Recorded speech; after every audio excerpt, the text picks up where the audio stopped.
Okay, everybody, so this is video 4 for our shoulder rehabilitation.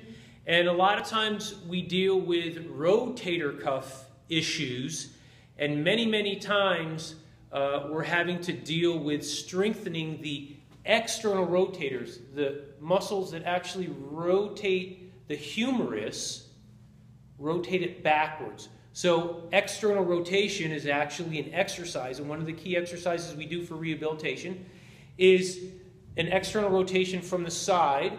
So what we like to do is have somebody just grab a towel, fold it, put it right under your arm, so it just gives you some cushion. So you got to find a nice, beautiful posture here, yeah? Always nice, chest up, lengthening through the back of the neck and head so that the shoulder is sitting in its correct position. And then from there, you can either use tubing, or because I have a cable machine here, I'm going to use a cable machine. But certainly tubing is perfectly fine, and that's usually what we use, especially when you're doing it at home.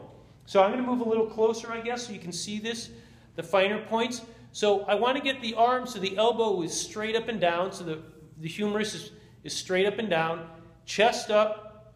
My forearm is at a 90-degree angle, so I have the cable set, the height of the cable is set at 90 degrees. And then from here, I'm going to bend my knees a little bit, always drawing in that lower abdominal wall, tucking my butt a little bit to stabilize. And then from here, inhale, and I'm going to rotate. I'm going to draw my shoulder blade back and pull my arm out to the side. So that's as far as I can go. I try to keep my elbow at 90 degrees. Notice my wrist is straight, so you don't want to be bending your wrist when you pull. Keep the wrist straight. So you pull it all the way back, and then bring it forward on your exhale. Inhale, hold for 2 seconds, exhale. And then, even though I'm moving it a tiny bit, think about keeping your elbow in a little golf tee right there. So as much as possible, you're trying to keep that arm straight up and down. Keep your wrist straight. So what we don't want to do is this and let the elbow start moving. And you definitely don't want to start rounding down, because then that shoulder socket ends up in that poor position. If we're trying to strengthen and stabilize the muscles to correct for the shoulder position, we have to have the shoulder in the correct position to begin with. Otherwise, if you end up doing them here, you're just going to do more damage and cause more issues. But if you get that correct position and hold that, inhale, 2-second hold, exhale. It's not about pulling a lot of weight, very light weight.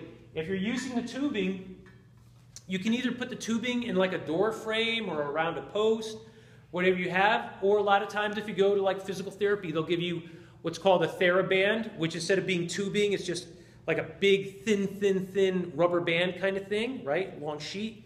Either one is fine. Sometimes they have handles. Sometimes you're just holding the band. Perfectly fine. And then what you would do is you would just take the band, if you're not putting it into a door, hold it in front of you, get the right tension. So I'm holding it here, I'll turn sideways, and then inhale, pull it back, and exhale. Inhale, pull it back. The key is posture. Make sure when you pull back, I want you to watch my shoulder blade. Draw your shoulder blade back. So I'm pinching my shoulder blade towards my spine, and then when I release, I just let it relax. Inhale, squeeze it back.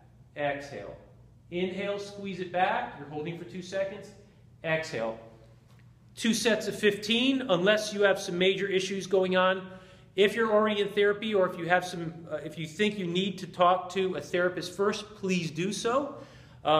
In general, though, this is going to strengthen the rotator cuffs, those external rotators. You do have the supraspinatus tendon that we need to work with, and the subscapularis, which is the other one of the fourth one of the four for your rotator cuff, which we can talk about. And so on our next video, we're going to talk about scapular glides to get those internal rotators. Okay? So share the video with somebody. Let me know if you have any challenges with this. Write it down below. And until I see you, take good care.